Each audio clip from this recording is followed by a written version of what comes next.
এমন আমি তোকে কতবার বারণ করেছি ওই নীলুর সাথে আড্ডা দিবি না? তুই কি কানে শুনতে পাস না? আমি তোকে চোখের আড়াল করলেই তুই ওই মেয়ের সাথে ঢলাঢলি শুরু করিস। নীলু আমার ফ্রেন্ড, ওর সাথে আমি নোটস শেয়ার করছিলাম। আপনি বারবার এসে কেন চিল্লাচিল্লি করেন? আপনার লজ্জা লাগে না?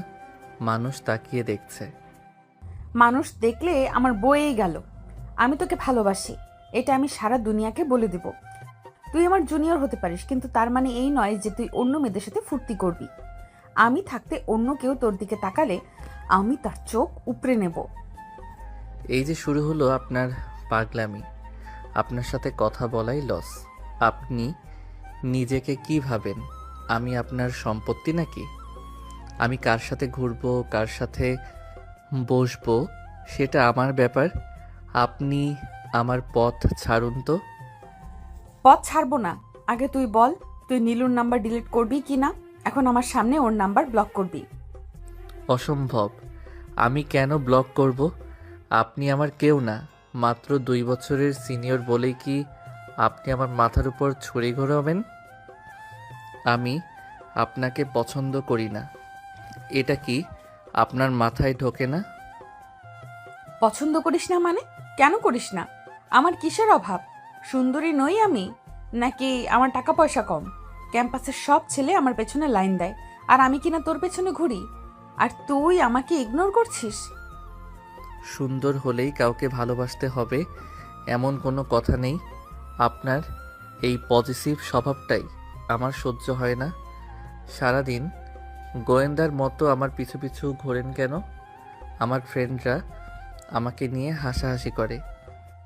আনিকা রেগে গিয়ে ইমনের কলার চেপে ধরল। ক্যাম্পাসের মাঠের এক কোণায় তারা দাঁড়িয়েছিল। ইমনের জেদি চোখ দেখে আনিকার জেদ আরও 10 গুণ বেড়ে গেল।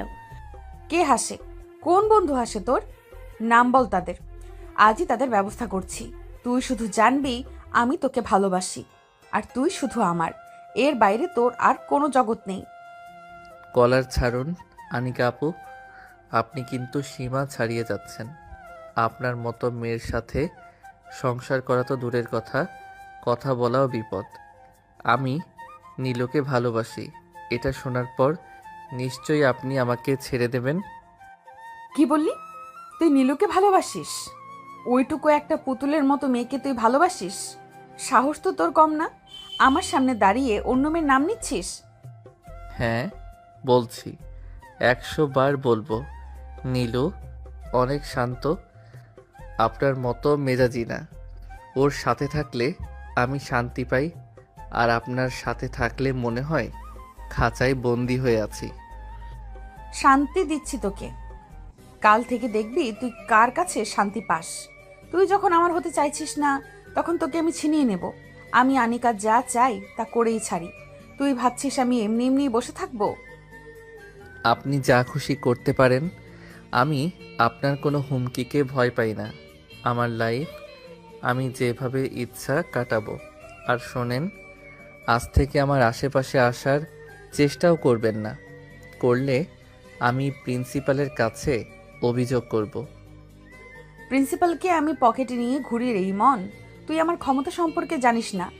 তোকে যদি আমি আজ রাতেই আমার বাড়িতে তুলে নিয়ে যাই, কেউ কিচ্ছু করতে পারবে না। ফালতু কথা বলবেন না। আমি বাসায় যাচ্ছি, আর খবরদার আমাকে ফলো করবেন না। আপনার মুখ দেখলেও এখন আমার মেজাজ গরম হয়। তুই যত পারিস আমাকে ইগনোর কর, কিন্তু মনে রাখিস যত দূরে যাবি ততই আমার জালে ফেসে যাবি। তুই কালকের মধ্যে নিজেই বলবি যে তুই আমাকে বিয়ে করতে চাস। হাসালেন। মরে গেলেও আমি আপনাকে বিয়ে করব না। আপনার মতো একটা ডাইনিকে বিয়ে করার চেয়ে বিষ খাওয়া ভালো। ডাইনি? আচ্ছা ঠিক আছে, এই ডাইনির কারিশমা তুই আজ রাতেই বুঝবি। তোকে ভালোবেসে কাছে পেতে চেয়েছিলাম, তুই সেটা বুঝলি না। এখন জোর করেই তোকে আমার করতে হবে। দেখা যাবে কার জোর কত। আজ থেকে আপনার সাথে আমার সব সম্পর্ক শেষ। এমনকি জুনিয়র হিসেবে যে সম্মান দিতাম সেটাও আর পাবেন না। ইমনের রাগে গজগজ করতে করতে তার বাইক স্টার্ট দিয়ে চলে গেল। আনিকা এক দৃষ্টিতে তার যাওয়ার দিকে তাকিয়ে রইল, আর মনে মনে শয়তানি বুদ্ধি আঁটতে লাগলো। অনেক হয়েছে সম্মান দেওয়া, এবার ভালোবাসাটা আমি আদায় করে নেব। আজ রাতেই তোর বাসায় আমার লোক যাবে, তুই কোনোভাবেই এই বিয়ে থেকে বাঁচতে পারবি না। ইগনোর করছিস তো কর, যত পারিস কর, কাল রাতে তুই আমার পায়ের কাছেই আসবি। আনিকা তার ফোন বের করে বাড়িতে ফোন দিল এবং গম্ভীর গলায় বলল, সব ব্যবস্থা যেন আজ রাতেই হয়ে যায়, সে যে কোনো মূল্যে ইমনকে নিজের ঘরে দেখতে চায়। রাত তখন প্রায় 12টা। ইমন বাসার সামনে হঠাৎই 3টা কালো গাড়ি এসে থামলো। ইমন কিছু বোঝে ওঠার আগেই কয়েকজন লোক তাকে জোর করে গাড়িতে তুলে নিল। কিছুক্ষণ পর ইমন নিজেকে আবিষ্কার করলো আনিকাদের ড্রয়িং রুমে। এগুলো কি হচ্ছে আনিকা আপু? আমাকে এভাবে তুলে আনার মানে কি? আপনি কি পাগল হয়ে গেছেন? আমাকে এক্ষুনি ছাড়ুন। বললাম না তোকে আমি আদায় করেই ছাড়বো। রাগ করিস না ইমন, একটু পরেই আমাদের বিয়ে। কাজী সাহেব চলে এসেছেন, সব আয়োজন শেষ, এখন শুধু তুই কবুল বলবি। বিয়ে মানে? আপনার কি মাথা ঠিক আছে? আমি আপনাকে বিয়ে করব না, কোনোভাবেই না। আপনি আমাকে কিডন্যাপ করেছেন, আমি আপনার নামে মামলা করব। মামলা করবি? সেই সুযোগ কি আমি তোকে দেব? তুই আমার বাড়িতে, আমার কবজায়। এখান থেকে বের হওয়ার একটাই রাস্তা, সেটা হলো আমার স্বামী হয়ে বের হওয়া। ঠিক সেই সময় আনিকার বাবা চৌধুরী সাহেব শোরগোল শুনে নিচে নেমে এলেন। ড্রয়িং রুমের অবস্থা দেখে তিনি পুরো আকাশ থেকে পড়লেন। আনিকা, এসব কি হচ্ছে? এই ছেলেটা কে? আর এত রাতে কাজী সাহেব এখানে কেন? তুই কি পাগল হয়ে গেছিস মা? বাবা তুমি মাঝখানে কথা বলো না। আমি ইমনকে ভালোবাসি আর আজ রাতেই ওকে বিয়ে করব। এটা আমার ফাইনাল সিদ্ধান্ত। বিয়ে মানে? একটা ছেলেকে রাস্তা থেকে তুলে এনে তুই এইভাবে বিয়ে করবি? তোর কি মান সম্মানের কোনো ভয় নেই? লোক জানলে কি বলবে? তুই ওকে পছন্দ করিস সেটা আগে তো বলবি। এভাবে জোর করে কিছুই হয় না। দেখো বাবা, আমি জানি তুমি কি বলবে, কিন্তু মনে রেখো আমি তোমার মেয়ে। আমি যা একবার জেদ ধরি সেটা আমি করেই ছাড়ি। আজকে তুমি আমাকে একদম বাধা দিতে পারবে না। আমি ওকে চাই, মানে চাই। ওকে ছাড়া আমি অন্য কাউকে বিয়ে করব না, আর ওকেও অন্য কারোর হতে দেব না। মা, পাগলামি করিস না। বিয়ে কোনো ছেলে খেলা না। ছেলেটা তোকে পছন্দ করে না। ওর চোখে মুখে আতঙ্ক দেখছিস না? এভাবে জোর করে কারো জীবন নষ্ট করিস না। ওর জীবন নষ্ট হবে না বাবা, ও রাজপ্রাসাদে থাকবে। আমি ওকে অনেক সুখে রাখবো, কিন্তু তার আগে ওকে আমার হতে হবে। তুমি যদি এখন বাধা দাও তবে আমি নিজের কোনো ক্ষতি করে ফেলবো। তুমি কি চাও তোমার মেয়ে মরে যাক? তুই সবসময় এমন জিদি করিস মা। ছোটবেলায় যা চাইতি তাই দিতাম, কিন্তু আজ তুই যা করেছিস সেটা অনেক বড় অন্যায়। তবু আমি জানি তোকে থামানোর ক্ষমতা আমার নেই।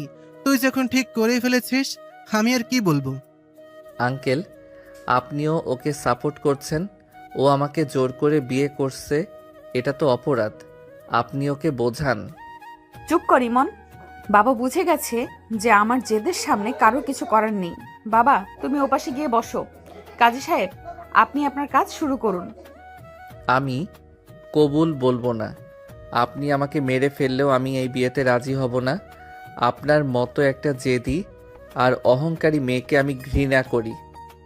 ঘৃণা থেকেই ভালোবাসা হবে রে। তুই এখন কবুল না বললে আমি তোর পরিবারে বিপদ হতে পারে। আমি তোকে ভালোবাসি বলেই তোকে তুলে এনেছি, তোর ক্ষতি করতে চাই না। কিন্তু তুই যদি জেদ করিস তবে আমি অন্য পথ ধরবো। আনিকার ইশারায় তার একজন লোক ইমনের ফোনের গ্যালারি থেকে তার ছোট বোনের ছবি বের করে দেখালো। ইমন একদম চুপচাপ হয়ে গেল। তার চোখে তখন জল টলমল করছে। আপনি এত নিচে নামতে পারেন? আমার বোনটার কি দোষ? ওকে কেন মাঝখানে আনছেন? দোষ তোর ইমন, তুই আমাকে মেনে নিলেই সব ঠিক। এবার শান্ত হয়ে কাজী সাহেবের পাশে বস। দেখিস আমি তোকে অনেক ভালোবাসবো, আমাদের সংসার হবে অনেক সুন্দর। এটা সংসার না আনিকা আপু, এটা আমার জন্য একটা জেলখানা। আপনি আমাকে সারা জীবনের জন্য পঙ্গু করে দিলেন। তোর এই কান্না আমি মুছে দিব। আজ থেকে তুই শুধু আমার। কাজী সাহেব শুরু করুন। আনিকার জেদ আর ইমনের অসহায়ত্বের মাঝে বিয়ের কাজ শুরু হলো। আনিকার বাবা এক পাশে চুপচাপ দাঁড়িয়ে দেখছিলেন।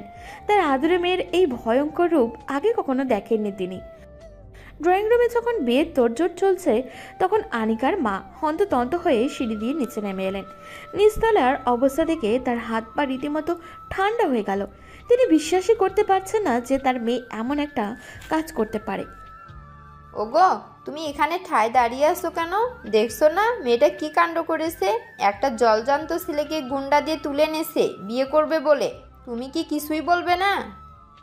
আমি কি বলবো? তুমি কি তোমার মেয়েকে চেনো না? ও এখন যে জেদ ধরেছে তাতে আমি বাধা দিলে ও নিজেকেও শেষ করে ফেলবে। আমি অনেক বোঝানোর চেষ্টা করেছি, কিন্তু ও কোনো কথাই শুনছে না। তার মানে তুমি এই অন্যায় হতে দেবে? একটা মাসুম ছেলের জীবন এভাবে বরবাদ হতে দেখবে? ও তো এখনো পড়াশোনা শেষ করেনি। ওর বাবা মার কথা একবার ভাবো। আমাদের মান সম্মান বলে তো আর কিছু থাকবে না। দেখছো না আনিকা কিভাবে তাকাচ্ছে? ও সরাসরি বলে দিয়েছে যে আমি মাঝখানে গেলে ও নিজের বড় কোনো ক্ষতি করে ফেলবে। আমি বাবা হয়ে ওকে মরতে দিতে পারি না। তুমি তোমার মেয়েকে জানো, ও যা বলে তা ও করেই ছাড়ে।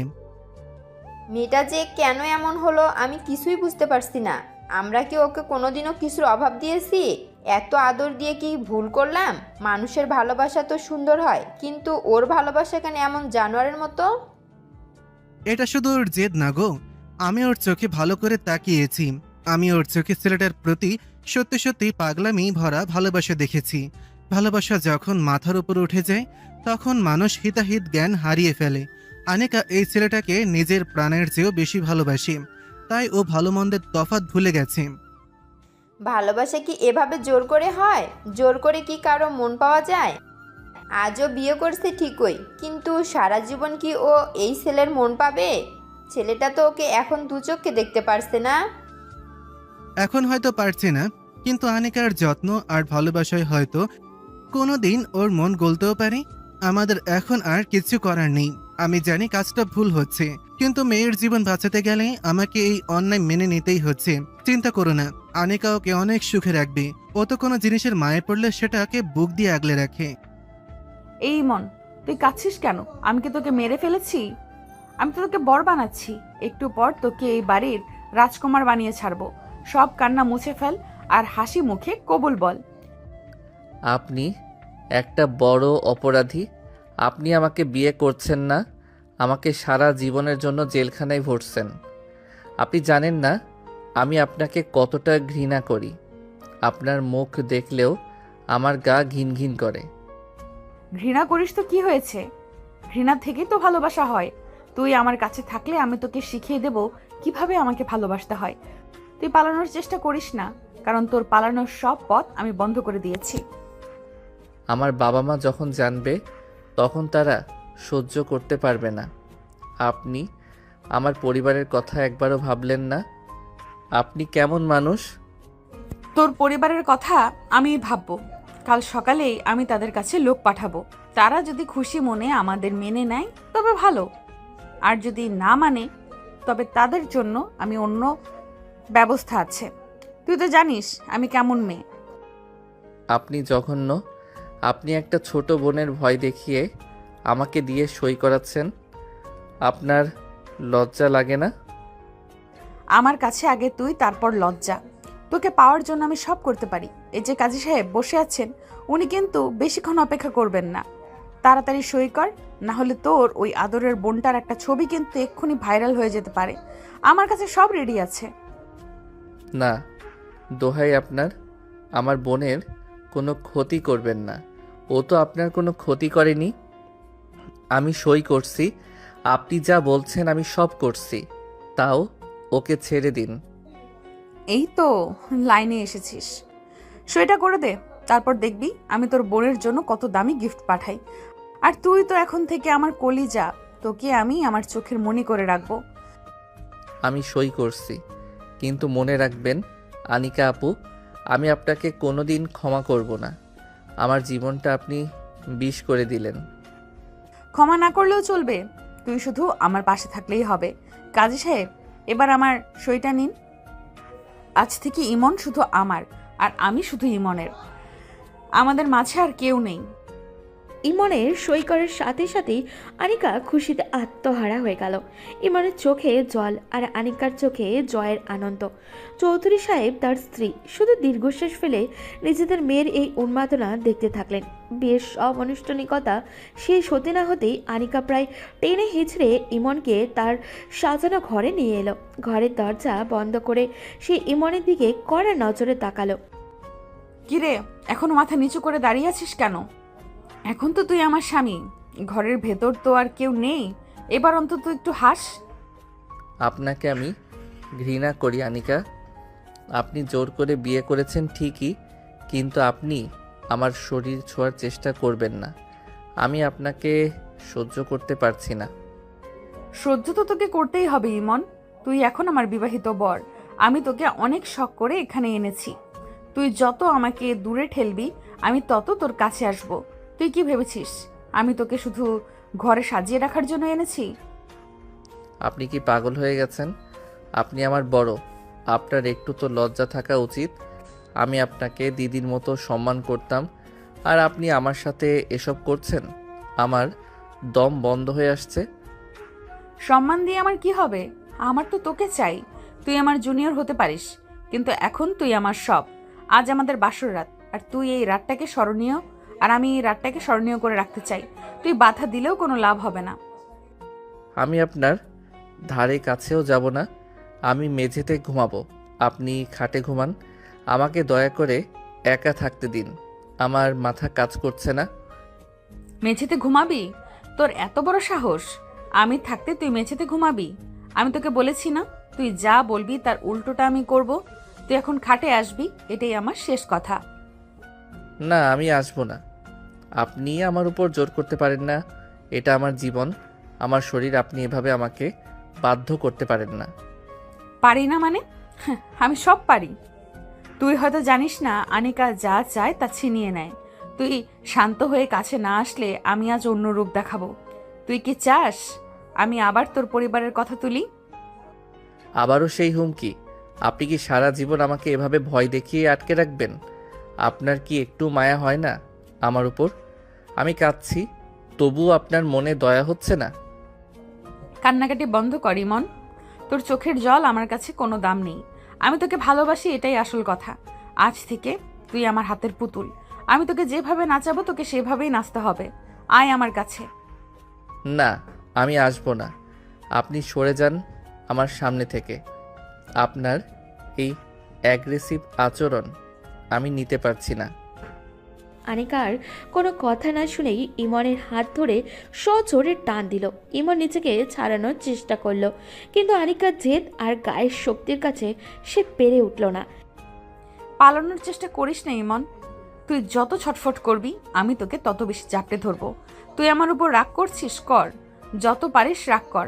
রাগ কমলে দেখবি তুই আমাকেই ভালোবাসছিস।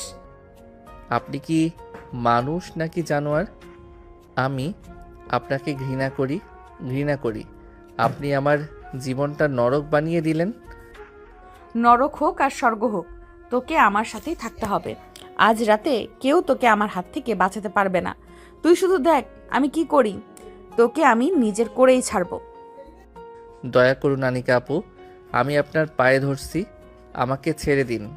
আমি কাল সকালেই সব মেনে নেব, কিন্তু আজ আমাকে একা থাকতে দিন। একদম না। আজ রাতে আমাদের বাসর হবেই হবে। তুই যতই বাধা দে কোনো কাজ হবে না। তুই আমার শিকার, আর আমি তোকে ছাড়বো না। ইমনের কান্না আর বাধা কোনো কিছুতেই আনিকার কানে গেল না। সে পাগলের মতো ইমনকে নিজের আয়ত্তে নিতে লাগলো। ইমনের সব চেষ্টা ব্যর্থ করে আনিকা তার ভয়ঙ্কর জেদ পূর্ণ করলো। ভোরের আলো জানলা দিয়ে ইমনের মুখে এসে পড়ল। চোখ মেলতে ইমনের গত রাতের সব স্মৃতি মনে পড়ে গেল। নিজের শরীরের দিকে তাকিয়ে তার ঘৃণা হতে লাগলো। পাশে আনিকাকে অঘরে ঘুমাতে দেখে সে দ্রুত খাট থেকে নেমে ঘরের একদম কোনায় গিয়ে মেঝেতে বসে পড়ল। এই যে বড়মশাই, এত সকালে উঠে গেলে কেন? আমার সাথে এসে ঘুমাও। দেখো আমাদের প্রথম সকালটা কত মিষ্টি। আমার সামনে আসবি না আনিকা, এক পাও আমার দিকে এগোবি না। তোর হাত থেকে পচা গন্ধ বের হচ্ছে। তুই যে কতটা নিচু মানের মেয়ে সেটা তুই গত রাতে প্রমাণ করে দিয়েছিস। তোকে আমি ঘৃণা করি। তুই আমাকে তুই করে বলছিস? আমি এখন তোর বউ, অন্তত একটু সম্মান দিয়ে কথা বল। আর ঘৃণা করছিস কেন? আমি তো তোকে ভালোবেসে নিজের করে নিয়েছি। একটা রাত পার হয়ে গেল, এখনো তোর ওই জেদ কমলো না? ভালোবাসা? তুই এই নোংরামিকে ভালোবাসা বলিস? তুই আমাকে রাস্তা থেকে তুলে এনেছিস, আমার ছোট বোনের ভয় দেখিয়েছিস, আর রাতে আমার উপর জোর করেছিস। এটাকে ভালোবাসা বলে না আনিকা, এটাকে জানোয়ারপনা বলে। মুখ সামলে কথা বলি মন। আমি তোকে অনেক সুযোগ দিয়েছি। তুই যদি শান্ত থাকতি তবে আমি তোকে মাথায় তুলে রাখতাম, কিন্তু তুই এখন বেশি বাড়াবাড়ি করছিস। দুনিয়ার কেউ তোকে এখন আমার হাত থেকে বাঁচাতে পারবে না। তোর মতো মেয়ের মুখ দেখাও পাপ। তুই আমার সম্মান কেড়ে নিয়েছিস, আমার পড়াশোনা আর স্বপ্নগুলো এক রাতে শেষ করে দিলি। তোর প্রতি আমার মনে যেটুকু সম্মান ছিল তাও এখন বিষ হয়ে গেছে। তুই মরে গেলেও আমি তোর জন্য এক ফোঁটা চোখের জল ফেলবো না। আমার সারা জীবন অভিশাপ দিবি তোকে। অভিশাপ দিয়ে কি করবি? এখন তো তুই আমার হাতের পুতুল। তুই যেখানেই যাবি সেখানেই আমার নাম জড়ানো থাকবে। তুই এখন চাইলেও অন্য কোনো মেয়ের দিকে তাকাতে পারবি না। কেন বুঝছিস না? আমি তোকে রাজপ্রাসাদের রাজা করে রাখবো। তোর ওই রাজপ্রাসাদে তুই থাক, আমার কাছে এটা একটা জেলখানা।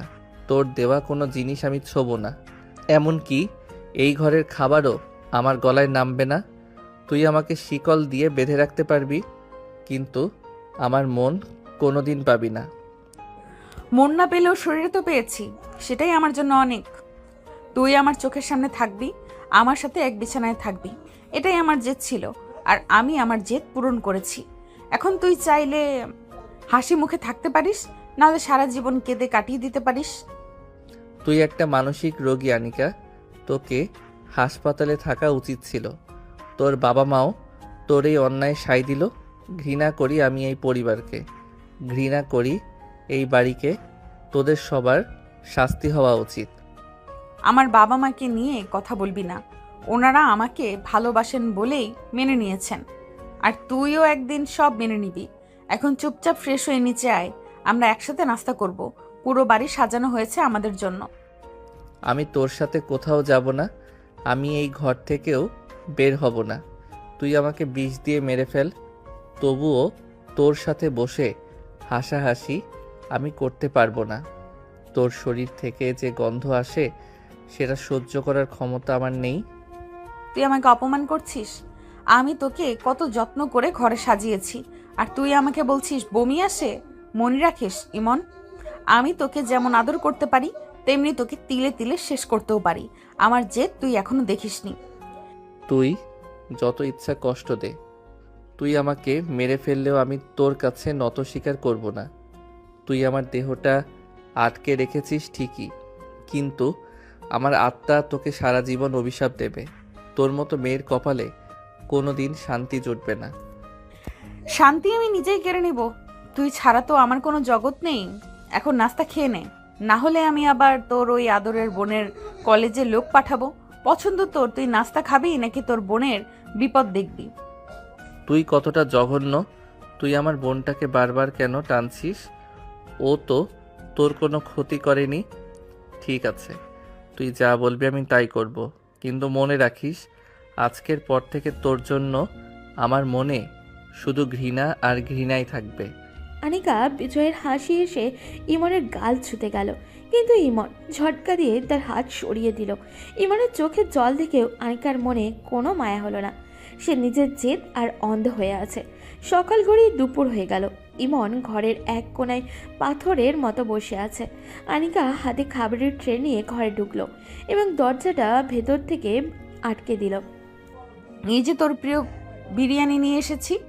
সকাল থেকে তো কিছুই খাসনি, এবার জেদ ছাড় আর আমার হাতে দুই একটা লোকমা খেয়ে নে। আপনাকে আমি বলেছি না আপনার হাতের খাবার আমি খাবো না? ওই খাবার নিয়ে এখান থেকে বিদায় হন। আমার শরীর আর মন দুইটাই তো বিষিয়ে দিয়েছেন, এখন কি খাবারে বিষ দিয়ে আমাকে মারতে চান? মুখ সামলে কথা বলি মন। অনেক আদর দিয়েছি, এবার কিন্তু আমার মাথা গরম হচ্ছে। আমি তোকে ভালোবেসে খাবার নিয়ে এসেছি, আর তুই আমাকে অপমান করছিস। তোর সাহস তো দিন দিন বাড়ছে। সাহস না আনিকা আপু, এটা ঘৃণা। আপনি আমার সামনে যত আসবেন আমার ঘৃণা তত বাড়বে। আপনি আমাকে খাবার খাওয়াতে চান? আপনি তো চান আমাকে আপনার পায়ের দাস বানিয়ে রাখতে, কিন্তু মনে রাখবেন আমি মরে গেলেও আপনার দাস হব না। দাস কেন হবি? তুই তো এই বাড়ির জামাই। তুই যা চাইবি তাই পাবি। তুই আমাকে একটু ভালোবাসা দিবি, এটাই কি তোর কাছে অনেক বেশি চাওয়া হয়ে গেল? ভালোবাসা শব্দটা আপনার মুখে মানায় না। আপনি যেটা করছেন সেটা হলো লালসা। আপনি আমাকে একটা খেলনা ভেবেছেন। যখন ইচ্ছা হলো তুলে আনলেন, যখন ইচ্ছা হলো জোর করলেন। আপনাকে দেখলে আমার ঘেন্নায় গা রিডি করে। তুই বারবার এই ঘেন্না শব্দটা বলবি না। আমি তোর বউ, তোর সব অধিকার আমার উপর আছে। তুই যদি ভালোই ভালোই না খাস তবে আমি আবার ওই পথ ধরবো। তোকে কি তোর বোনের কথা মনে করিয়ে দিতে হবে? আবার আমার বোন? আপনি কতটা নিচু হতে পারেন আনিকা আপু? একটা মেয়ে হয়ে আরেকটা মেয়ের জীবন ধ্বংস করার হুমকি দিচ্ছেন। আপনার কি কোনো বিবেক নেই? আমার বিবেক শুধু তোকে চেনে। তোকে পাওয়ার জন্য আমি নরকে যেতেও রাজি। এখন চুপচাপ এই বিরিয়ানি খা। আমি নিজ হাতে খাইয়ে দিব, নাকি তুই নিজে খাবি? আমি খাবো না। আপনি জোর করে আমার মুখে খাবার তুলে দিলেও আমি সেটা উগরে দেব। আপনার দেওয়া কোনো কিছু আমার পেটে সইবে না। আপনি কেন বুঝছেন না আমি আপনাকে ঘৃণা করি? বিয়ের কয়েকদিন কেটে গেলেও ইমন নিজেকে ঘরের মধ্যে বন্দি করে রেখেছে। আজ আনিকার কাকা আর কাকামণি তাদের বাড়িতে বেড়াতে এসেছেন। আনিকা চাইলেও সবার সামনে ইমনকে নিয়ে গিয়ে নিজের অধিকার জাহির করতে। সে চায় সবাই দেখুক ইমন এখন শুধুই তার দখলে। ইমন, অনেক হয়েছে। এবার ওই কোনায় বসে থাকা বন্ধ কর। হ্যাঁ না, দেখে একটু রেডি হয়ে নে। নিচে কাকা আর কাকিমণি এসেছেন। তোকে আজ আমার পাশে নিচে যেতেই হবে। আমি কোথাও যাব না। আপনার আত্মীয়দের সামনে গিয়ে আমি নাটক করতে পারবো না। আমাকে এখানে একা থাকতে দিন। আপনাকে দেখলেই আমার দম বন্ধ হয়ে আসে। তুই যাবি না মানে? আমি তোকে ভালোবেসে বলছি, সম্মান দিচ্ছি। এটা কিন্তু তোর মেস বাড়ি না যে তুই নিজের ইচ্ছে মতো চলবি। এখন চুপচাপ ওঠ, আমি তোকে নিচে সাজিয়ে দিব। ইমনকে জোর করে টেনে নিয়ে আয়নার সামনে দাঁড় করালো আনিকা। সে ইমনের চুল ঠিক করে দিতে গেলেও কিন্তু ইমন ঝটকা দিয়ে তাকে সরিয়ে দিল। ইমনের এই অবহেলা দেখে আনিকার জেদ আরও 10 গুণ বেড়ে গেল। আমার গায়ে হাত দেবেন না। আপনি কি বুঝছেন না আমি আপনাকে সহ্য করতে পারি না? মেহমানদের সামনে আমাকে নিয়ে গেলে আমি সবাইকে বলে দেব আপনি আমাকে জোর করে তুলে এনে বিয়ে করেছেন। আমি সবার সামনে আপনার আসল রূপ ফাঁস করে দেব। তুই বলে দেখিস একবার। তোর মুখ খোলার আগে আমি এমন কিছু করব যে তুই সারা জীবনের জন্য চুপ হয়ে যাবি। শোন ইমন, আমি তোকে অনেক ভালোবাসি। এই জেদ, এই পাগলামি সব তোকে পাওয়ার জন্যই। আয় আমার কাছে, লক্ষ্মী ছেলের মতো দাঁড়া। আনিকা হঠাৎই ইমনের মুখ কাছে চলে এলো। সে ইমনের শার্টের কলার ধরে নিজের দিকে সজোরে টেনে আনলো। ইমন মুখ ফিরিয়ে নেওয়ার চেষ্টা করলো, কিন্তু আনিকা তাকে 2 হাত দিয়ে শক্ত করে ধরে রাখলো যাতে সে নড়তে চড়তে না পারে। তুই আমার থেকে মুখ ফিরিয়ে নিচ্ছিস কেন? আমি কি দেখতে খুব খারাপ? সারা শহরের ছেলেরা আমার পেছনে ঘুরে, আর তুই আমাকে পাত্তাই দিচ্ছিস না। আজ সবার সামনে তোকে বুঝিয়ে দেব তুই কার দখলে আছিস। ইমন কিছু বুঝে ওঠার আগেই আনিকা তাকে চাপটে ধরলো এবং জোর করে তাকে কিস করলো। ইমন অনেক ছটফট করছিল, কিন্তু আনিকার গায়ের শক্তি আর জেদের কাছে সে হার মেনে গেল। কিছুক্ষণ পর আনিকা তাকে ছেড়ে দিয়ে বিজয়ের হাসি হাসলো। ছি, আপনি একটা জঘন্য মেয়ে। নিচে যাওয়ার আগে আপনি এসব নোংরামি শুরু করলেন। আপনার একটু লজ্জা লাগে না? বড় হয়ে নিজের জুনিয়রের সাথে এই আচরণ করতে আপনার বিবেকে বাধে না? লজ্জা দিয়ে আমার কি হবে? তুই তো এখন আমার বিবাহিত বর। আমি তোকে সবার সামনেও আদর করতে পারি, কেউ কিচ্ছু বলতে পারবে না। চল এখন নিচে চল, অনেক দেরি হয়ে যাচ্ছে। আনিকা ইমনের হাত শক্ত করে ধরে টানতে টানতে নিচে নিয়ে এলো। ড্রয়িং রুমে আনিকার কাকা আর কাকিমণি বসে আনিকার কাকা আর কাকিমণি বসে বাবার সাথে গল্প করছিলেন। ইমন সবার সামনে হাত ছাড়ানোর চেষ্টা করছিল, কিন্তু আনিকা সবার সামনেই ইমনের হাত নিজের হাতের মুঠোয় শক্ত করে চেপে ধরল। বাহ আনিকা, তোমার বর তো দেখি রাজপুত্রের মতো সুন্দর। কিন্তু কেমন মনমরা লাগছে কেন? শরীর কি খারাপ নাকি অন্য কিছু? না গো কাকা, আসলে ও একটু লাজুক তো, তাই নতুন বাড়িতে সবার সামনে আসতে একটু লজ্জা পায়। তবে ও আমাকে অনেক ভালোবাসে, সবসময় আমার পাশেই থাকতে চায়, তাই না ইমন? আনিকা ইমনের কোমরে হাত দিয়ে তাকে নিজের শরীরের সাথে একদম মিশিয়ে দাঁড় করালো। ইমনের কান লাল হয়ে গেল রাগে আর অপমানে। সে দাঁত চেপে ফিস ফিস করে আনিকার কানে কথা বলতে লাগলো। আপনি আমার সাথে যা করছেন তার বিচার একদিন ঠিকই হবে।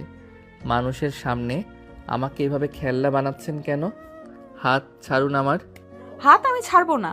তুই পালানোর চেষ্টা করলেই আমি সবার সামনে তোকে কোলে তুলে নিব। তুই জানিস আমি যা বলি তা করি। এখন মুখ বন্ধ করে চুপচাপ আমার পাশে হাসি মুখে দাঁড়িয়ে থাক। তোমাদের দুজনকে একসাথে খুব মানিয়েছে মা। তবে ছেলেটা কথা বলছে না কেন? বড়দের সাথে তো অন্তত কথা বলতে হয়। ও একটু কম কথা বলে কাকিমণি। আসলে ও আমাকে নিয়েই বেশি ব্যস্ত থাকে তো, তাই অন্য কারোর দিকে তাকাতেই চায় না। ও এখন পুরোপুরি আমার নিয়ন্ত্রণে আছে। কাকিমণি, আমি আসলে কিছু বলতে চাই। আমি এখানে ও বলতে চাইছে ওর খুব খিদে পেয়েছে। কাকা কাকিমণি তোমরাও আসো, আমরা সবাই একসাথে খাওয়ার টেবিলে বসি। চলো ইমন, অনেক হয়েছে। খাবার টেবিলে বসে আনিকা নিজের চামচ দিয়ে ইমনের মুখে জোর করে খাবার তুলে দিতে লাগলো। ইমন মুখ বন্ধ করে রাখলো। আনিকা টেবিলের নিচে ইমনের পা জোরে চেপে ধরলো আর ইমন কানের কাছে মুখ নিয়ে ফিস ফিস করে হুমকি দিল। খেয়ে নে সোনা, না হলে সবার সামনেই তোকে এমনভাবে আদর করব যে তুই লজ্জায় আর কোনো দিন মানুষের সামনে মুখ দেখাতে পারবি না। আপনি আমাকে সত্যি পাগল করে দেবেন। আপনার এই ভালোবাসা আসলে একটা বিষ। আপনি আমাকে সবার সামনে কেন এভাবে ছোট করছেন? আমার কি দোষ? আমি তোকে ছোট করছি না ইমন, আমি সবাইকে বুঝিয়ে দিচ্ছি তুই শুধু আমার সম্পত্তি। তুই চাইলেও আর আমার থেকে কোনো দিন দূরে যেতে পারবি না। কাকা আর কাকিমণি তাদের এই কাণ্ডগুলো দেখে হাসছিলেন। তারা ভেবেছিলেন এগুলো হয়তো নবদম্পতির ভালোবাসা। তারা একবার বুঝতে পারলেন না যে এই হাসির আড়ালে একটা ছেলের জীবন কিভাবে তিলে তিলে ধ্বংস হতে যাচ্ছে। খাওয়ার টেবিল থেকে উঠে সবাই আবারও ড্রয়িং রুমে এসে বসলেন। আনিকার কাকা এবং কাকিমণি ইমনের সাথে কথা বলার চেষ্টা করছেন, কিন্তু আনিকা এক মুহূর্তের জন্য ইমনকে তাদের সাথে একা ছাড়ছেন না। সে ইমনের খুব কাছে ঘেঁষে বসে আছে। ইমন বাবা, তোমার পড়াশোনার কি অবস্থা? বিয়ের পর তো আর কলেজে যাওনি বোধ হয়। আনিকা বলছিল তুমি নাকি খুব মেধাবী ছাত্র। কাকা, আমি পড়াশোনা চালিয়ে যেতে চাই, কিন্তু এখানে যেভাবে আমি আটকে আছি তাতে মনে হয় না আর কোনোদিন কলেজের মুখ দেখতে পারবো। আনিকা আপু আমাকে কোনোভাবেই বাইরে যেতে দিচ্ছে না। কাকা, আপনি ওর কথা ধরবেন না। ও আসলে এখন পড়াশোনার চেয়ে আমার সাথে থাকতেই বেশি পছন্দ করছে। আর আমি তো বলেছি ওর সব নোটস আমি বাড়িতেই আনিয়ে দেব। ওর বাইরে যাওয়ার কোনো দরকার নেই। কিন্তু মা, একটা ছেলেকে এভাবে সারাক্ষণ ঘরে আটকে রাখলে তো ওর মন খারাপ হবেই। ওকে মাঝে মাঝে বাইরে নিয়ে যাবি, ঘুরতে নিয়ে যাবি। দেখছিস না ছেলেটা কেমন ফ্যাকাশে হয়ে গেছে। কাকিমণি, বাইরে অনেক আপদ আছে। বিশেষ করে কলেজের মেয়েগুলো তো একদম ওত পেতে থাকে। আমি থাকতে আমার বর কেন অন্য মেয়েদের নজরে পড়বে?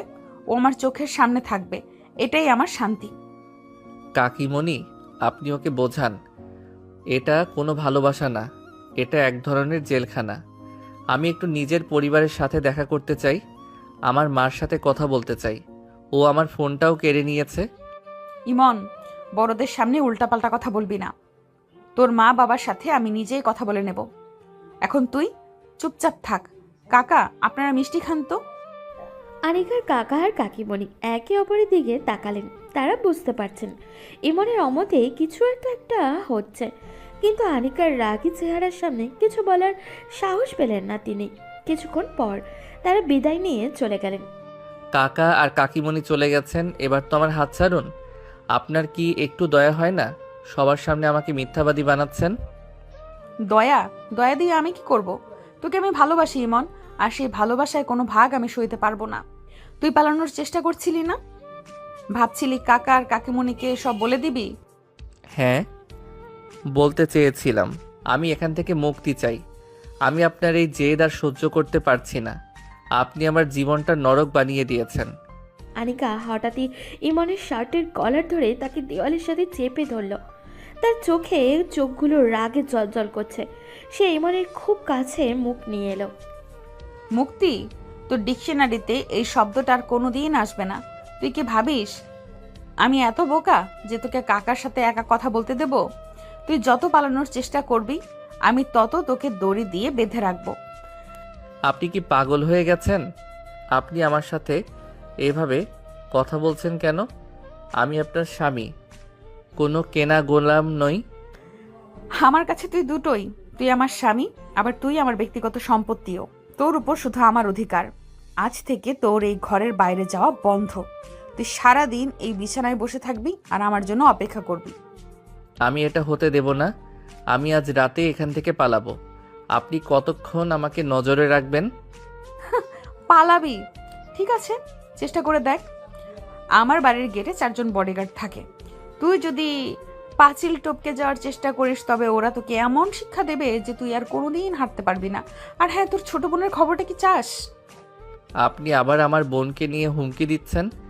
আপনি কত নিচু হতে পারেন আনিকা আপু?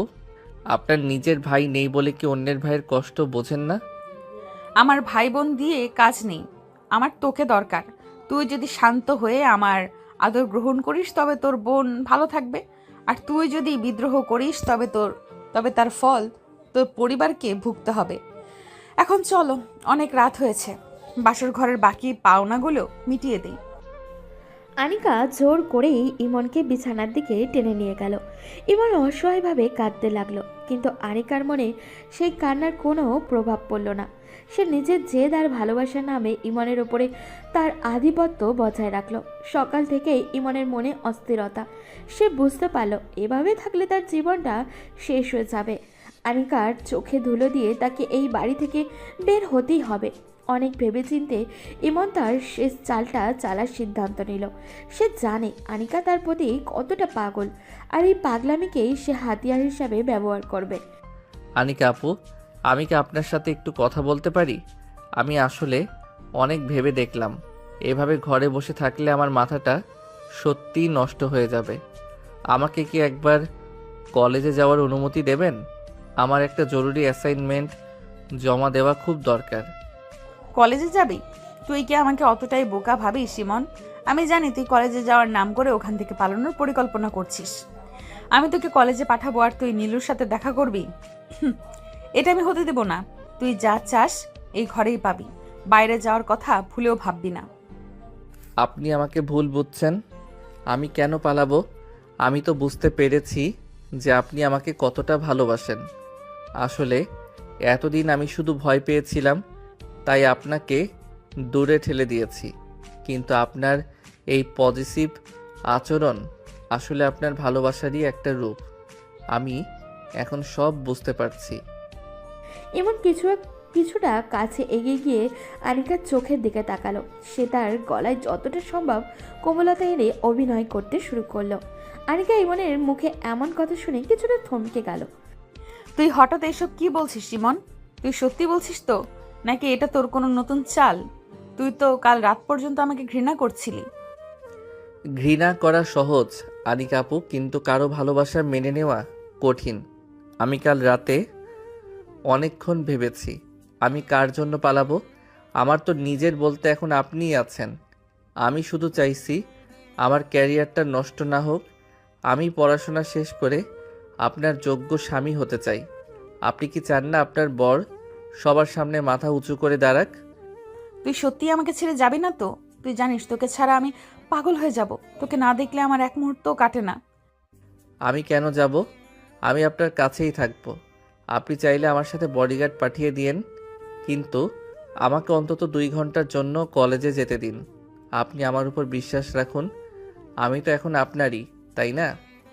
আনিকা ইমনের চোখের দিকে তাকিয়ে রইল। ইমনের শান্ত গলার স্বর আর এই নরম চাহনি আনিকাকে ভেতর থেকে দুর্বল করে দিল। সে ইমনের গালে হাত রাখল। ইমনের এই মেকি ভালোবাসা তাকে পুরোপুরি গলিয়ে দিল। ঠিক আছে ইমন, তুই যখন বলছিস তখন আমি তোকে বিশ্বাস করছি। কাল সকালে আমি নিজেই তোকে কলেজে নিয়ে যাব। কিন্তু মনে রাখিস, আমি কলেজের গেটে দাঁড়িয়ে থাকবো। তুই যদি কোনো ধরনের চালাকি করিস তবে আমি কিন্তু নিজেকে শেষ করে ফেলবো, আর তোকেও ছাড়বো না। আপনি এত টেনশন করবেন না তো। আমি আপনার সাথে গিয়ে আবার আপনার সাথেই ফিরব। এখন তো বিশ্বাস হয়েছে, এবার অন্তত একটু হাসুন। আমি খুব খুশি ইমন। আমি জানতাম তুই একদিন আমাকে বুঝবি। আমি তোকে এত সুখে রাখবো যে তুই কল্পনাও করতে পারবি না। চল, আজ আমরা একসাথে বাগানে বসে কফি খাবো। আজ আমার খুব আনন্দের দিন। আনিকা যখন খুশিতে ইমনের কাঁধে মাথা রাখলো, তখন ইমনের মুখে একটা বাঁকা হাসি ফুটে উঠল। সে মনে মনে ভাবলো, তোমার এই অতি বিশ্বাসেই তোমার কাল হবে আনিকা। একবার যদি এই বাড়ি থেকে বের হতে পারি, তবে এমন জায়গায় হারাবো যে তোমার এই ক্ষমতার হাত সেখানে পৌঁছাবে না। অবশ্যই আনিকা আপু, চলুন কফি খাই। আপনি কফি বানালে আমি আরও বেশি খুশি হব। আনিকা কফি বানাতে রান্নাঘরের দিকে যেতেই ইমনের চোখের চাহনি বদলে গেল। তার মনে এখন শুধু পালানোর ছক। সে জানে আনিকাকে দুর্বল করা তার জন্য কতটা সহজ ছিল। এবার শুধু অপেক্ষা কাল সকালের। আনিকাকে রাজি করিয়ে ইমন পরের দিন কলেজে যাওয়ার সুযোগ পেল। আনিকা তাকে কলেজের গেটে নামিয়ে দিয়ে সেখানে গাড়িতে বসে অপেক্ষা করতে লাগলো। ইমন ভিতরে ঢুকেই তার দীর্ঘদিনের বন্ধু নিলয়কে খুঁজতে শুরু করলো। কলেজের পেছনে নিরিবিলি বাগানে গিয়ে সে দেখল নিলয় একলা বসে অঝরে কাঁদছে। নিলয়, কী রে, তুই এখানে এভাবে বসে কাঁদছিস কেন? আমি কতক্ষণ ধরে তোকে খুঁজছি। কি হয়েছে আমাকে বলতো? নিলয় ইমনের গলার আওয়াজ শুনে মুখ তুলে তাকালো। তার চোখ দুটো কান্নায় লাল হয়ে ফুলে গেছে। ইমনকে দেখা মাত্রই নিলয় উঠে দাঁড়িয়ে তাকে জড়িয়ে ধরে ফুপিয়ে কাঁদতে শুরু করলো। ইমন, তুই এসেছিস? আমি আর সহ্য করতে পারছি না রে, বুকটা ফেটে যাচ্ছে। আমি ভাবতেও পারিনি আমার সাথে এমন কিছু হতে পারে। শান্ত হ নিলয়, আগে শান্ত হ। আমাকে খুলে বলতো কি হয়েছে। তুই তো জানিস আমি কয়েকদিন ধরে অনেক বিপদে ছিলাম। ঠিক মতো তোর সাথে যোগাযোগও করতে পারিনি। আজ অনেক কষ্টে এখানে আসতে পেরেছি। তুই এভাবে ভেঙে পড়লে আমি কার কাছে সাহায্য চাইব? সাহায্য করার মতো কিছু আর অবশিষ্ট নেই রে। 3 বছর সম্পর্ক ছিল আমাদের। আমি তাকে কতটা বিশ্বাস করতাম তুই সব জানিস। নিজের জীবনের চেয়েও বেশি ভালোবেসেছিলাম তাকে, কিন্তু সে আমাকে জ্যান্ত কবর দিয়ে দিল। কেন? রিয়া কি কিছু করেছে? তোদের মধ্যে কি কোনো ঝগড়া হয়েছে? ঝগড়া হলে তো মানিয়ে নিতাম রেমন। সে আমাকে ধোঁকা দিয়েছে। আমার সাথে থাকা অবস্থায় সে অন্য একটা ছেলের সাথে সম্পর্কে জড়িয়েছিল। আমি তো অন্ধ ছিলাম, তার কোনো দোষই আমার চোখে পড়তো না। কিন্তু কয়েকদিন আগে সে হাতে নাতে ধরা পড়েছে। নিলয় কথা বলতে বলতে হাপুস নয়নে কাঁদতে লাগলো। তার গলার স্বর কান্নায় বুঝে আসছিল। ইমন তার পিঠে হাত বুলিয়ে সান্ত্বনা দেওয়ার চেষ্টা করলো। হাতে নাতে ধরা পড়েছে মানে? তুই ঠিক কি দেখেছিস নিলয়? পরিষ্কার করে বল। আমি নিজ চোখে তাকে একটা ক্যাফেতে অন্য ছেলের সাথে ঘনিষ্ঠ অবস্থায় দেখেছি। শুধু তাই নয়, কয়েকদিন আগে সে একটা হোটেলে ওই ছেলের সাথে একদম অপ্রীতিকর অবস্থায় ধরা পড়েছে। পুলিশ যখন তাদের ওখান থেকে বের করে নিয়ে আসছিল, তখন আমি রাস্তার ওপাশে দাঁড়িয়েছিলাম। সেই দৃশ্য দেখার পর আমার মরে যেতে ইচ্ছে করছিল ইমন। ছি, রিয়া এমন একটা কাজ করতে পারলো? তুই তো ওর জন্য কত কিছু করেছিস। নিজের পকেট খরচ বাঁচিয়ে ওর সব শখ মেটাতি। সে তোর ভালোবাসার এই প্রতিদান দিল? আমাদের এই 3 বছরের দীর্ঘ সম্পর্ক আমি তাকে সম্মান দিয়েছি, ভালোবাসা দিয়েছি, কোনোদিন তার অমর্যাদা করিনি। অথচ সে আমাকে এভাবে ধোঁকা দিল। এখন মনে হচ্ছে এই দুনিয়ায় মেয়ে মানুষ বলে যারা আছে তারা কেউই ভালো না। আমি কাকে বিশ্বাস করলাম? আমার 3টে বছর সে নষ্ট করে দিল। আমার বিশ্বাসটাই ভেঙে চুরমার হয়ে গেছে। তুই নিজেকে এভাবে দোষ দিস না নিলয়। অপরাধ সে করেছে, তুই করিসনি। যেই মেয়ে 3 বছরের ভালোবাসার মর্যাদা দিতে পারে না, সে তোর চোখের জলের যোগ্য না। তুই বরং নিজেকে শক্ত কর। আমাদের এখন অনেক কিছু করার আছে। আমি আর কিছুই করতে চাই না রে। আমার সব শেষ হয়ে গেছে। আমি যাকে জীবন ভেবেছিলাম সে আমার জীবনটা নরক বানিয়ে দিয়ে চলে গেল। মানুষকে বিশ্বাস করা এখন আমার কাছে সবচেয়ে বড় ভয়ের বিষয় হয়ে দাঁড়িয়েছে। নিলয়ের কান্না দেখে ইমনের নিজের জীবনের যন্ত্রণার কথা মনে পড়ে গেল। সে নিজেও এক ভয়ঙ্কর পরিস্থিতির শিকার, কিন্তু বন্ধুর এই চরম অসহায় অবস্থা সে নিজের দুঃখের কথা আপাতত চেপে রাখল। শোন নিলয়, এই পৃথিবীতে সবাই একরকম হয় না। হয়তো তোর ভাগ্য ভালো, কেউ ছিল না বলেই এমন হয়েছে। কিন্তু তুই এভাবে ভেঙে পড়লে তোর বাবা মায়ের কি হবে? একটা বেঈমান মেয়ের জন্য নিজের জীবন নষ্ট করিস না। আমি জানি তুই আমাকে সান্ত্বনা দিচ্ছিস, কিন্তু বুকের ভেতর যে যন্ত্রণা হচ্ছে সেটা তো কেউ বুঝবে না। আমি তোকে অনেক কথা বলতে চেয়েছিলাম, কিন্তু তোকে কয়েকদিন ধরে পাচ্ছিলামই না। তোর কি হয়েছিল বলতো? তোর চেহারারও তো খুব খারাপ অবস্থা। আমার কথা তোকে পরে বলবো রে। এখন শুধু এটুকু জান যে আমি এক ভয়ঙ্কর বিপদে আছি। আমাকে আজই এই শহর থেকে পালাতে হবে। তুই যদি আমাকে একটু সাহায্য করিস তবে হয়তো আমি বাঁচতে পারবো।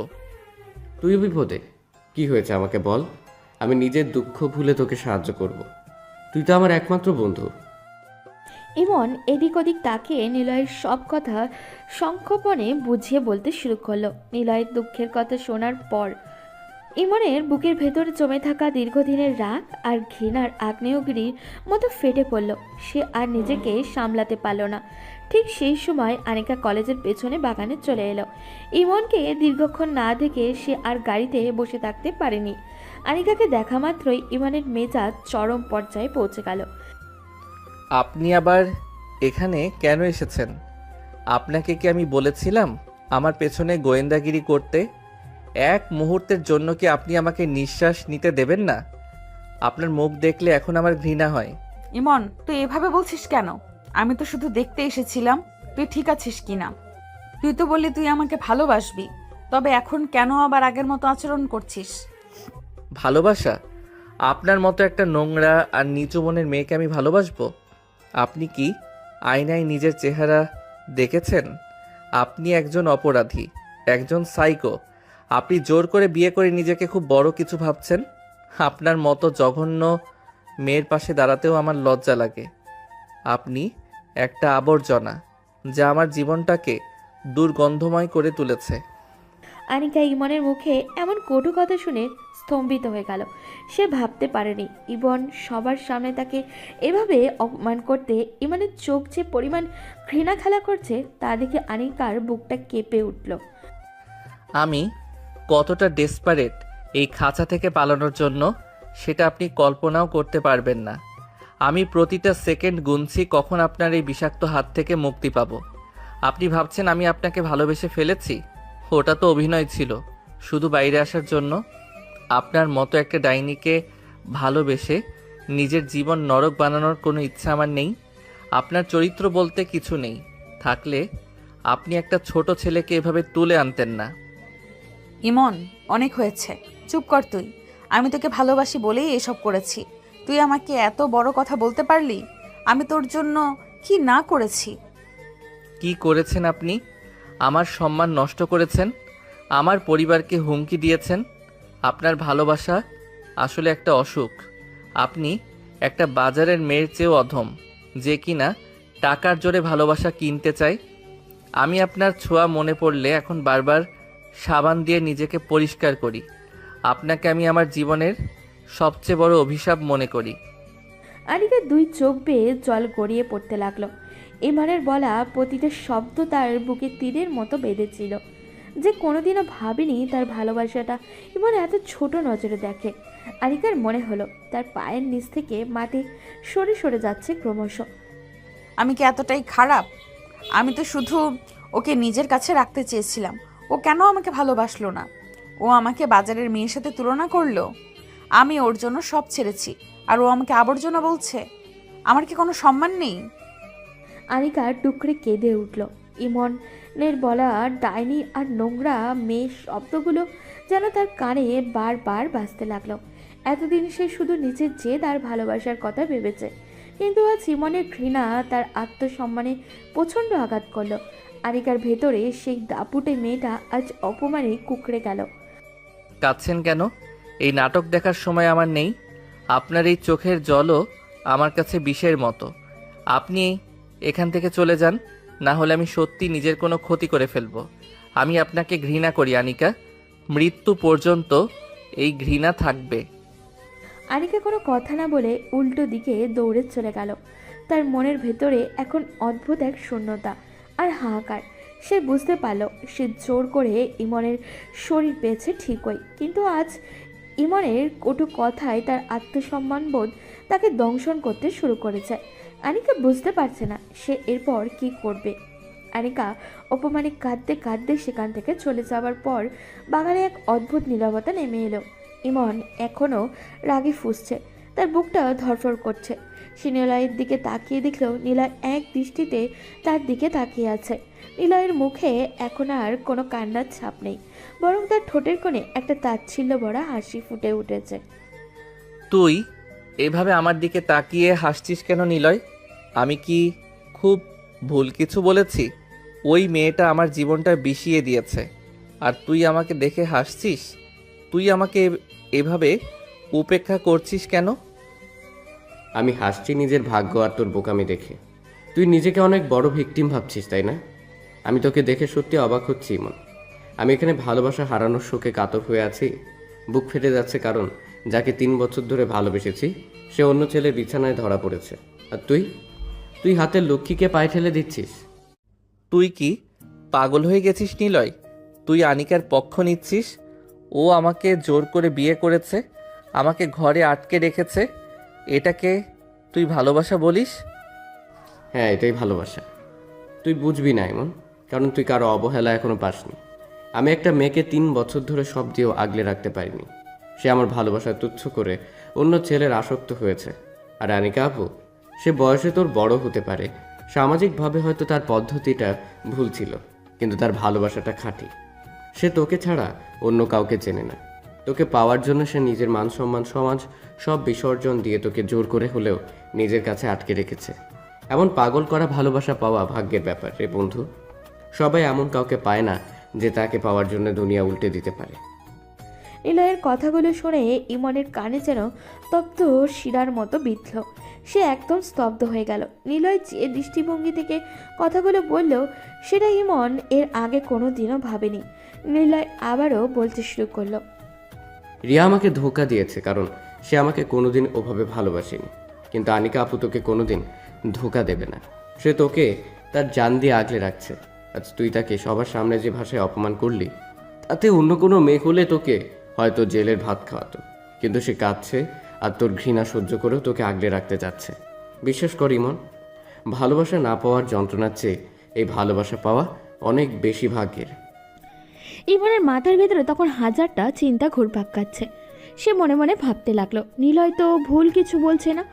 আসলেও কি সে একটু বেশি করে ফেলেছে? আনিকা তাকে তো কোনোদিন খারাপ পথে নেয়নি, শুধু নিজের কাছে আগলে রাখতে চেয়েছে। সে কি সত্যি আনিকার ভালোবাসার গভীরতা বুঝতে ভুল করলো? আমি কি সত্যি বেশি বলে ফেলেছি? ও আমাকে বাজারে মেয়ের সাথে তুলনা করতেও একবার বাদলো না। নিলয়ের কথাগুলো ঠিক হলে তো আমি অপরাধী। আনিকা তো শুধু আমাকে ভালোবেসেছে, সে তো কারোর সাথে সম্পর্কে জড়ায়নি। সে তো শুধু আমাকেই তার দুনিয়া বানিয়ে নিয়েছে। আমি কি তবে ওর আত্মসম্মানে বড্ড বেশি আঘাত করে ফেললাম? ইমনের মনের ভেতরে যে জেদ আর রাগ ছিল তা মুহূর্তের মধ্যেই জল হয়ে যেতে লাগলো। নিলয়ের করুণ পরিস্থিতি আর আনিকার জন্য তার সাফাই গাওয়া ইমনকে নতুন করে ভাবতে বাধ্য করলো। তার মনে হলো আনিকার চোখের জলগুলো বোধহয় মিথ্যে ছিল না। যা, এখন নিজেকে নিয়ে আর ভেবে কাজ নেই। পারলে ওর চোখের জল মোছানোর চেষ্টা কর। এমন ভালোবাসা হারিয়ে ফেললে পরে আমার মতো আফসোস করতে হবে। রিয়াকে আমি ফেরত পাবো না, কিন্তু তুই চাইলে আনিকাকে সুখী করতে পারিস। নিলয় সেখান থেকে ধীর পায়ে হেঁটে চলে গেল। ইমন একা বাগানে দাঁড়িয়ে রইল। তার কানে বারবার বাজছে আনিকার সেই কান্নার শব্দ। সে বুঝতে পারছে না সে এখন গাড়ির দিকে যাবে নাকি কলেজের ভেতরে অদৃশ্য হয়ে যাবে, কিন্তু তার পা যেন অজানাতেই আনিকাকে খোঁজার জন্য ব্যাকুল হয়ে উঠল। নিলয় চলে যাওয়ার পর নির্জন বাগানে একা দাঁড়িয়ে রইল ইমন। নিলয়ের কথাগুলো ইমনের কানে বারবার প্রতিধ্বনিত হতে লাগলো। সে যে ভাষায় আনিকাকে অপমান করেছে তা মনে পড়লে নিজের ওপর নিজেরই ঘৃণা লাগতে শুরু করেছে। রাগের মাথায় সে হিতাহিত জ্ঞান হারিয়ে ফেলেছিল। আমি কি সত্যি এত নিচু মনের হয়ে গেলাম? যে মেয়েটা আমাকে নিজের জীবনের চেয়ে বেশি গুরুত্ব দিল তাকে আমি বাজারের মেয়ের সাথে তুলনা করলাম। আমি একবারও ভাবলাম না ওর একটা আত্মসম্মান আছে। ছি ইমন, রাগ ছিল তোর ওর পদ্ধতির উপর, কিন্তু তুই তো ওর চরিত্র নিয়ে কথা তুললি। আমি সত্যি অনেক বড় ভুল করে ফেলেছি। ইমনের বুকটা ধরফর করতে লাগলো। তার বারবার মনে পড়তে লাগলো আনিকার সেই জল ভরা চোখ দুটো। আনিকা হয়তো ভুল পথে তাকে কাছে পেতে চেয়েছিল, কিন্তু তার প্রতি ইমনের এই ভাষা কোনোভাবেই তো গ্রহণযোগ্য ছিল না। ইমন দ্রুত কলেজের গেটের দিকে দৌড়ে গেল, কিন্তু যেখান গিয়ে দেখলো আনিকার গাড়িটা আর নেই। সে বুঝতে পারলো আনিকা অপমানে একাই চলে গেছে। না, আমাকে ওর কাছে যেতেই হবে। এই অপরাধ বোধ নিয়ে আমি বাঁচতে পারবো না। ওকে খুঁজে বের করে আমার ক্ষমা চাইতেই হবে। এমন একটা রিক্সা নিয়ে দ্রুত আনিকাদের বাড়ির দিকে রওনা দিল। পুরোটা রাস্তা সে শুধু ভাবলো কিভাবে আনিকার সামনে গিয়ে দাঁড়াবে। বাড়ির গেটে পৌঁছাতেই বডিগার্ডরা তাকে পথ ছেড়ে দিল। এমন এক ছুটে বাড়ির ভেতরে ঢুকে সোজা উপরে আনিকার ঘরের সামনে গেল, কিন্তু গিয়ে দেখলো দরজাটা ভেতর থেকে শক্ত করে বন্ধ করা। আনিকা আপু, দরজাটা একবার খুলুন। আমি আপনার সাথে কথা বলতে চাই। আমি রাগের মাথায় অনেক বড় ভুল করে ফেলেছি। প্লিজ একবার দরজাটা খুলুন। ঘরের ভেতর থেকে কোনো উত্তর এলো না, শুধু মাঝে মাঝে হালকা কান্নার আওয়াজ পাওয়া যাচ্ছিল। এমন বারবার দরজায় কড়া নাড়তে লাগলো, কিন্তু আনিকা পুরোপুরি নিশ্চুপ। আমি জানি আপনি আমাকে ক্ষমা করবেন না। আমি আপনাকে যা বলেছি তা ক্ষমার যোগ্য নয়, কিন্তু বিশ্বাস করুন আমি সত্যিই খুব লজ্জিত। আপনাকে ছোট করার কোনো অধিকার আমার নেই। আপনি অন্তত একবার সামনে এসে আমাকে গালি দিন, মারুন, তবু এভাবে চুপ করে থাকবেন না। তুই এখান থেকে চলে যাই ইমন। তুই তো আমাকে আবর্জনা বললি, নোংরা বললি। আবর্জনার সাথে কথা বলে নিজের সময় নষ্ট করিস না। আমি তোকে আর জোর করব না। তুই তো মুক্তি চেয়েছিলি না? যা, এই বাড়ির দরজা তোর জন্য খোলা। তুই যেখানে খুশি চলে যেতে পারিস। না, আমি কোথাও যাব না। আপনি এভাবে বলবেন না। আমি জানি আমি আপনাকে খুব আঘাত দিয়েছি। আমি হাত জোর করে ক্ষমা চাচ্ছি। প্লিজ দরজাটা খুলুন। আপনার এই নিস্তব্ধতা আমাকে শেষ করে দিচ্ছে। আনিকার কোনো কথা বলল না। সে নিজেকে বিছানায় গুটিয়ে নিল। ইমনের প্রতি তার যে গভীর টান ছিল, ইমনের একটা আঘাতেই তা যেন অভিমানের পাহাড় হয়ে গেছে। সে ভাবতেও পারেনি যাকে সে হৃৎপিণ্ড দিয়ে ভেবেছিল সে তাকে এতটা নিচে নামিয়ে দেবে। আপনি না খুললে আমি এই দরজার সামনেই বসে থাকব। আপনি যতক্ষণ আমাকে ক্ষমা না করবেন আমি এক ফোঁটা জলও মুখে তুলব না। আমি সত্যিই বুঝতে পেরেছি আমি আপনাকে কতটা কষ্ট দিয়েছি। ইমন দরজার সামনে মেঝেতে বসে পড়ল। ওদিকে ঘরের ভেতরে আনিকা বালিশে মুখ গুজে কাঁদতে লাগলো। তার আত্মসম্মানে লাগা ক্ষতটা আজ অনেক বেশি গভীর। ইমন বাইরে থেকে বারবার মিনতি করছিল, কিন্তু আনিকা আজ নিজেকে নিজেরই তৈরি এক অন্ধকার ঘরে বন্দি করে ফেলেছে, যেখানে সে কাউকে ঢুকতে দিতে চায় না।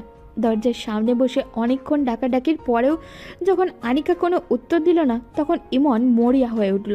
সে জানে আনিকা কতটা জেদি, আর আজ তার সেই জেদ অভিমানে রূপান্তরিত হয়েছে।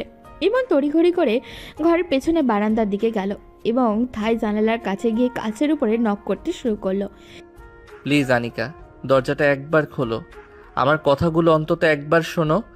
আমি জানি আমি খুব অন্যায় করেছি, কিন্তু বিশ্বাস করো আমি ওরকম কিছু বলতে চাইনি। একবারটি জানালাটা খোলো।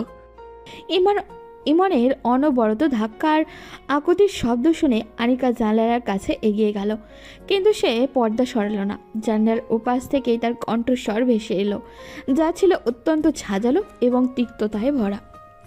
তুই এখান থেকে চলে যাই ইমন। তোকে আমার আর দরকার নেই। তোর মতো উচ্চশিক্ষিত আর ভালো মানুষের পক্ষে এই বাজারের মেয়ের সাথে টিকে থাকা সম্ভব না। তুই তো আমাকে আবর্জনা বলেছিলি, তবে কেন এখন আবর্জনার পেছনে সময় নষ্ট করছিস? তোর মুক্তির দরকার ছিল না? যা, আমি তোকে মুক্তি দিলাম। তুমি কেন ওসব কথা মনে ধরে রেখেছ? আমি রাগের মাথায় হিতাহিত জ্ঞান হারিয়ে ফেলেছিলাম। দেখো, তুমি যদি দরজা বা জানালা না খোলো আমি কিন্তু এখান থেকে এক পাও নড়ব না। আমি এখানেই দাঁড়িয়ে থাকবো যতক্ষণ না তুমি বের হচ্ছ। দাঁড়িয়ে থাকবি নাকি মরে যাবি তাতে আমার কিছুই যায় আসে না। তোর ঘৃণা আমি দেখেছি ইমন। তোর চোখে আমার জন্য এক ফোঁটাও মায়া নেই। আমার ভালোবাসা তোর কাছে অসহ্য লাগে, তাই না? তাহলে আর কেন এখানে নাটক করছিস? চলে যা বলছি। ঠিক সেই মুহূর্তে হঠাৎ করে আকাশ ছেড়ে বিদ্যুৎ চমকে উঠল। মেঘের প্রচণ্ড গর্জনে চারপাশ কেঁপে উঠল কেমন জানি। ইমন আকাশের দিকে একবার তাকালো, যেখানে কালো মেঘে ছেয়ে গেছে পুরো আকাশ। ঝড়ো হওয়ার বইতে শুরু করেছে, যা জানান দিচ্ছে এক্ষুনি প্রচণ্ড বৃষ্টি নামবে। ইমন আবারও করুণভাবে থাই জানলার ওপরে নক করতে লাগলো। আনিকা দেখো আকাশ ডাকছে, এখনই অনেক জোরে বৃষ্টি নামবে। আমি তো বারান্দায় দাঁড়িয়ে আছি, পুরো ভিজে যাব। প্লিজ জেদ করো না, জানালাটা অন্তত খোলো, আমি তোমার হাত ধরে ক্ষমা চাইবো। ভিজলে ভিজবি, তুই তো আমার ছোঁয়া মনে পড়লে শরীর ঘেন্নায় সাবান দিয়ে পরিষ্কার করিস।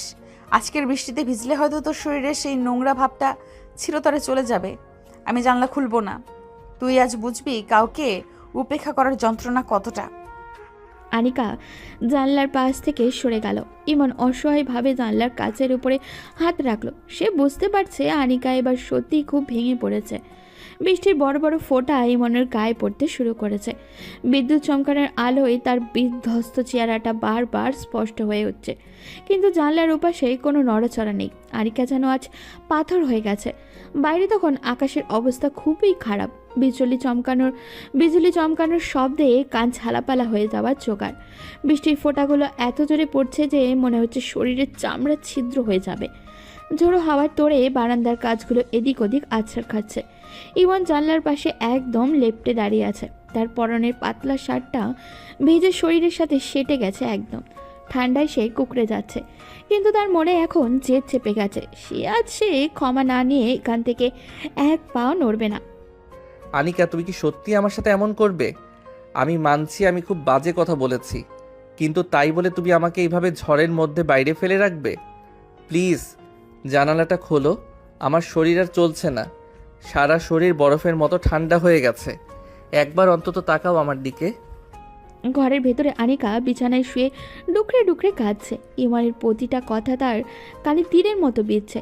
সে বারবার বালিশে মুখ গুজে নিজের কান্না থামানোর চেষ্টা করছে, কিন্তু পারছে না। তার মনের মধ্যে এখন প্রচণ্ড জেদ আর অভিমান কাজ করছে। সে কোনোভাবেই নিজেকে শান্ত করতে পারছে না। আমি কোনো কথা শুনবো না তোর। তুই আমাকে সবার সামনে ছোট করেছিস, অপমান করেছিস। আমার ভালোবাসাটা তোর কাছে নাটক মনে হয়েছে না? আজ তুই বাইরে থাক। তুই তো আমাকে আবর্জনা বললি, তবে এখন কেন এই আবর্জনার কাছে হাত জোর করছিস? আমার অভিমান আজ তোর ভালোবাসার চেয়ে অনেক বেশি শক্তিশালী। তুই আজ বুঝবি কাউকে অবহেলা করলে কেমন লাগে।